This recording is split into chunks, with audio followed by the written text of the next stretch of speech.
ನಮಸ್ಕಾರ ಸ್ನೇಹಿತರೆ, welcome back to my channel. ಸುಲಭದ ಮನೆಮದ್ದುಗಳು. 1. ಅರ್ಧ ತಲೆನೋವಿದೆಯೇ? ವಿರುದ್ಧ ಮೂಗಿನ ಹೊರಳಿಯಲ್ಲಿ 2 ಹನಿ ಹಸುವಿನ ತುಪ್ಪ ಹಾಕಿರಿ. 2. ಪೂರ್ಣ ತಲೆನೋವು ಇದೆಯೇ?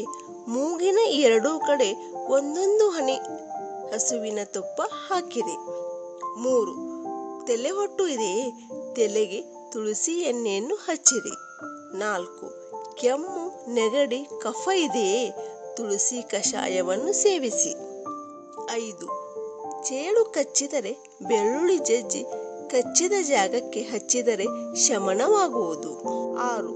ಶಕ್ತಿ ಹೆಚ್ಚಿಸಲು ದಿನಾಲು ಸರ್ವಾಂಗಾಸನ, ಶೀರ್ಷಾಸನ ಮಾಡುವುದು ಮತ್ತು 1 ಲೋಟ ಸೋರೆಕಾಯಿ ರಸ ಕುಡಿಯಿರಿ.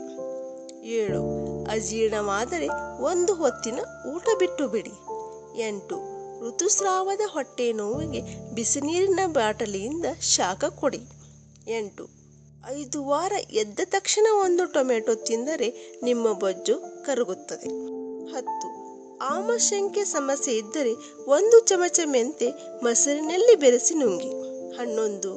ಹೊಟ್ಟೆ ನೋವು ಕಡಿಮೆಯಾಗಲು ಓಂಕಾಳು ಜೊತೆ ಉಪ್ಪು ಅಗೆದು ಬಿಸಿನೀರು ಕುಡಿಯಿರಿ. 12.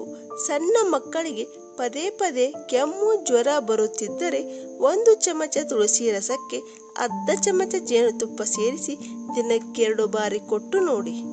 ಸ್ನೇಹಿತರೆ, ಈ ಮಾಹಿತಿ ನಿಮಗೆ ಇಷ್ಟವಾದಲ್ಲಿ ಒಂದು ಲೈಕ್ ಮಾಡಿ, ಮರೆಯದೇ ನಮ್ಮ ಚಾನಲನ್ನು ಸಬ್ಸ್ಕ್ರೈಬ್ ಮಾಡಿ. ಧನ್ಯವಾದಗಳು.